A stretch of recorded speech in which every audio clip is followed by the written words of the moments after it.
Good morning, my brothers and sisters. Today's going to be about pictures that are painted with words. Welcome to the Psalms. So there are great anthropomorphical imagery in the Psalms. And in many ways, as I look back at our experience with the Psalms over the last 6 or 8 months or so, it's pictures that I'm left with. Now, of course, it's a book of words, but the words are conveying something, ideas, realities. And one of the ways that it does this most effectively is to paint these physical pictures with the words that it uses. So today, as we consider the trouble that we're in and the trouble that others around us are in, there's a picture for us, and it's in Psalm 30. It's one of my favorite images from the Psalms. Psalm 30, verse 1, I will extol you, O Lord, for you have drawn me up and have not let my foes rejoice over me. O Lord my God, I cried to you for help. That's what happened before, and you have healed me. So the Lord bends down and draws up. It's David that wrote the psalm. He bends down and draws David up. You have drawn me up.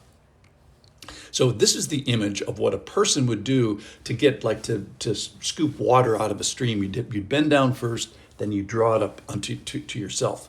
So the Lord here in this picture bends over to draw us up and then ultimately save us from ruin and destruction and harm. So David mentions that he cries in appreciation for the help of the Lord. Now, this is a viable and real and personal and individual experience, at least in this part of the psalm.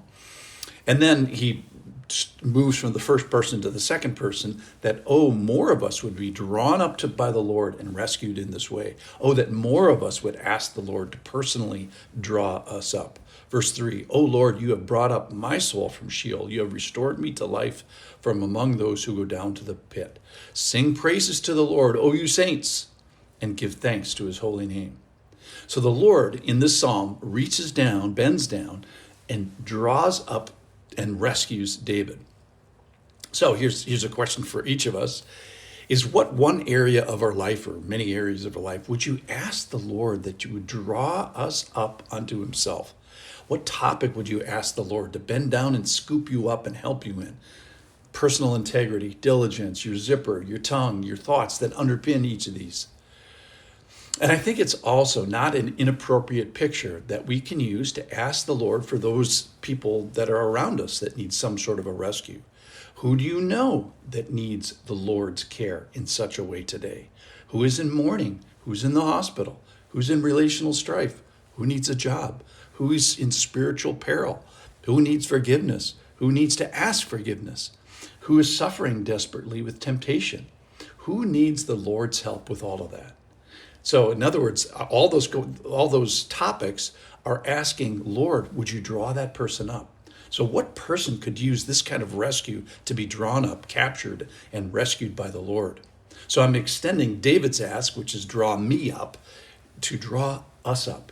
So draw up this person to spiritual intimacy and insight with you right now. Draw up this person to comfort in their grief. Draw this person near to steel them in their fight against in temptation. Draw this person to healing of relationship and the courage required to make those steps. Draw this person to real, and by real I mean messy, Christian fellowship. Draw this person to use their gifts with zeal.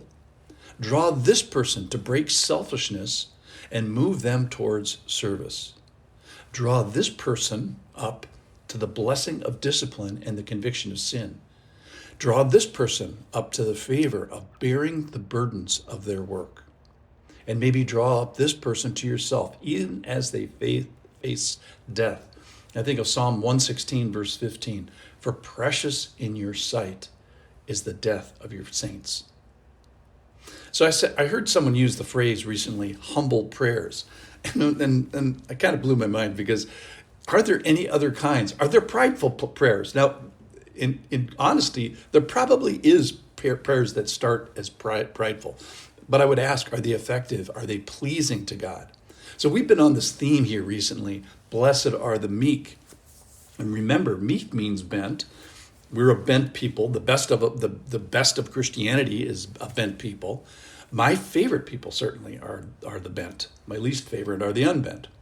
So here's kind of this combined metaphor that I want to leave you with today, is we're asking the Lord to bend down to draw up who? The bent over. Let me say that again. So may the Lord bend down to draw up the bent over.